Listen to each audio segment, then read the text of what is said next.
जनाब chairman, terrorism एक non state actors के तहत एक नॉन स्टेट वॉरफेयर का हिस्सा है।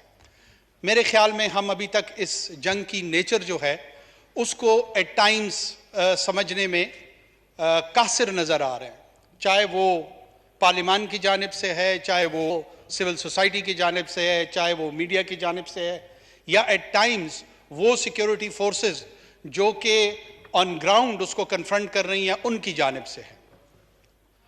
ये ऑनस्लॉट हम पे डोमेस्टिक फ्रंट से अनलीश हुआ है। जनाब चेयरमैन, हिंदुस्तान हम पे हमलावर नहीं हुआ, चाइना हम पे हमलावर नहीं हुआ, अफगानिस्तान की रियासत हम पे हमलावर नहीं हुई, ईरान की रियासत हम पे हमलावर नहीं हुई, न यूरोपियन यूनियन ने ब्रसल्स में डिसाइड करके मिसाइल्स हम पे फायर किए। ये हमारी अपनी पॉपुलेशन के स्क्यूड व्यूज रखने वाले चंद अनासर हैं जो नॉन स्टेट एक्टर्स की सूरत में हम पे हमलावर हुए। और हमारा रिस्पॉन्स मैकेनिज्म, जिसको हम रियासत, ये लफ्ज़ बार बार तवातुर के साथ हम इस्तेमाल करते हैं, बुनियादी तौर पे रियासत क्या है? ये इजमा उन अफराद का है जिन्होंने चंद इदारों के इख्तियार और अक़दार को अपने हाथ में लिया हुआ है और उसको लेजिटिमेसी हासिल है। इसीलिए कत्ल में और कैपिटल पनिशमेंट में फ़र्क रखा गया है, तफरीक रखी गई है।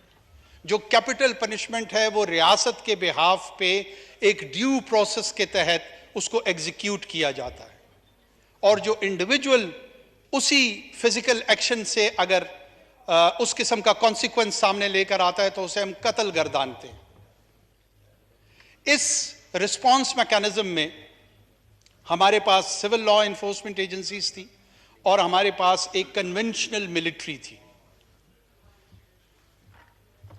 जनाब स्पीकर, कन्वेंशनल मिलिट्री की ट्रेनिंग जो ब्रिटिश कॉलोनियल लेगेसी के तहत 200 साल से हमारे पास मिली और पोस्ट इंडिपेंडेंस 70 साल हमने उसे ग्रूम किया, वो यूजुअली कन्वेंशनल वॉरफेयर की तैयारी में थी। वो टेररिज्म की तैयारी में हमने उनको इन टर्म्स ऑफ कैपेसिटी बिल्डिंग और ट्रेनिंग कभी न रखा, न समझा।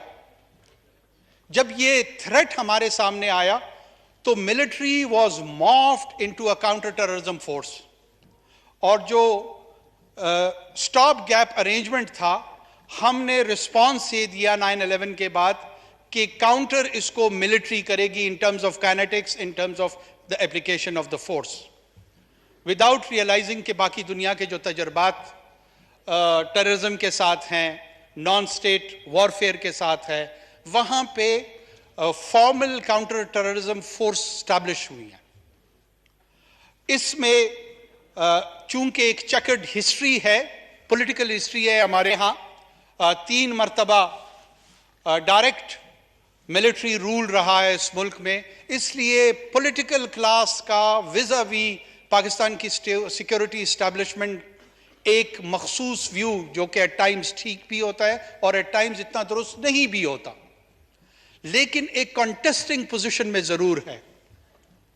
जब भी टेररिज्म की बात आती है, जब भी इस नुक्ते पे गुफ्तगू होती है, मुझे एज ए सिटीजन ऐसे फील होता है कि अगर उनकी कामयाबी सिक्योरिटी फोर्सेस की होती है तो एप्रिसिएशन, जो मोरल बूस्टर की ज़रूरत होती है, वो शायद इतनी नहीं होती, और हम एक दूसरे के धाक में बैठे होते हैं जैसे दुश्मन के सफ़ों में हों, और जूं ही उनके यहाँ कोई कमी, कोई डेफिशिएंसी जो कि हर जंग का हिस्सा होता है, वो अगर सामने आए, एग्जिबिट हो, तो वी ग्लॉट ओवर दैट। हम उसे कंस्ट्रक्टिव इंगेजमेंट की बजाय, कंस्ट्रक्टिव क्रिटिसिज्म की बजाय एट टाइम्स हम उसको उससे अंग्रेजी में ग्लॉट ओवर ही कहते हैं, और मुस्तफ़ीद तो खैर उसकी उर्दू नहीं होगी, लेकिन एक रूहानी मसरत उससे हासिल करते हैं। ये रूहानी मसरत हमें मसले के हल की तरफ नहीं ले जा रही, ये वक्ती तौर पे बायस इत्मीनान तो हो सकता है, बायस हल नहीं है। जनाब चेयरमैन, इस फोरम पे इन कैमरा सेशन की भी बात कुछ दोस्तों ने, हमारे सीनियर्स ने रखी, ज़रूर होनी चाहिए, तमाम लोगों को बुलाना चाहिए, लेकिन ये प्रैक्टिस भी कोई नॉवेलिटी नहीं रखती है, ये कोई अनोखी बात नहीं है। ये माजी में इन 2 दिहाइयों में कई मरतबा इस ऐवान के सामने, इस मुअज़्ज़ज़ ऐवान के सामने इस तरह की ब्रीफिंग्स हुई हैं। मेरी अपनी नाचीज़ राय ये है कि इनोवेटिव अंदाज में इमेजिनेटिव एप्लीकेशन के तहत अब ओपन माइंड के साथ इस गुफ्तगू को करने का वक्त आ गया है। क्या मिलिट्री काउंटर टेररिज्म फोर्स के तौर पे हमने उसको अप्लाई करना है और मजीद उसका इस्तेमाल करना है? ऐसे दौरानिए में अगर कोई एक्सटर्नल मिलिट्री एडवेंचर होता है हमारे ईस्टर्न साइड से या किसी और तरफ से, ईस्टर्न साइड से ज़्यादा उसकी प्रिजम्पशन होती है, तो ऐसी सूरत हाल में हम क्या करेंगे? उस वक्त जिस टू फ्रंट डॉक्ट्राइन से हम डरते हैं, कहीं ऐसा ना हो कि हमारा डोमेस्टिक फ्रंट ही सेकंड फ्रंट साबित ना हो। मैं इसकी सेंसिटिविटी को मद्देनज़र रखते हुए इसको बहुत ज़्यादा मुफस्सल अंदाज में बात नहीं करना चाह रहा, लेकिन इतना इशारा ज़रूर दूंगा कि इस पे कंस्ट्रक्टिव डिबेट की और कंस्ट्रक्टिव डायलॉग की अशद ज़रूरत है। दूसरी जानिब जो तीसरा इंपॉर्टेंट नुआंस मैं समझता हूँ या शेड समझता हूँ, वो नैरेटिव के हवाले से है। हमारे कुछ दोस्तों ने कल ये कहा कि जो मजहब के रिप्रेजेंटेटिव हैं, जो नैरेटिव मदारिस में पढ़ाया जाता है, बताया जाता है, वो रेडिकलाइजेशन और एक्सट्रीमिज्म को काउंटर करने के लिए शायद काफ़ी नहीं है। जनाब speaker, we need to delve in, हमें डिगिंग करनी पड़ेगी और इस मसले की जो डाइसेक्शन है वो ऑब्जेक्टिवली करनी पड़ेगी। आपकी तवज्जो चाहता हूं जनाब स्पीकर। नैरेटिव जितना एटलीस्ट टेररिज्म हमारे यहां या वायलेंस को हम फेस कर रहे हैं, ये मल्टी फेसेड वायलेंस है।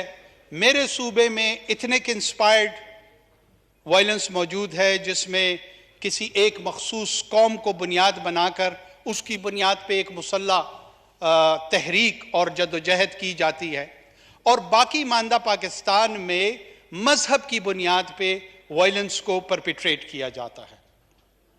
मैं दोनों की काउंटर नैरेटिव पे ज़रूर बात करना चाहूँगा। ये हकीकत अपनी जगह पर मेरे ख्याल में एस्टैब्लिश्ड है कि जो लोग रिलीजियस इंस्पायर्ड वायलेंस में इस्तेमाल होते हैं, उनके पास मेन स्ट्रीम मजहब की सनद नहीं है। जो मेन स्ट्रीम सुन्नी और शिया इस्लाम है, हौज़ा नजफ जो कि अहले तशी में रूहानी तौर पर सबसे सुपीरियर स्पिरिचुअल स्टेटस रखता है। आयतुल्लाह सिस्तानी एक हुज्जतुल इस्लाम, एक बहुत बड़ा रूहानी नाम और शख्सियत अहले तशी के यहाँ, और उनका जो मैं समझता हूँ एहतराम है वो अहले सुन्नत के यहाँ भी बहुत ज़्यादा है।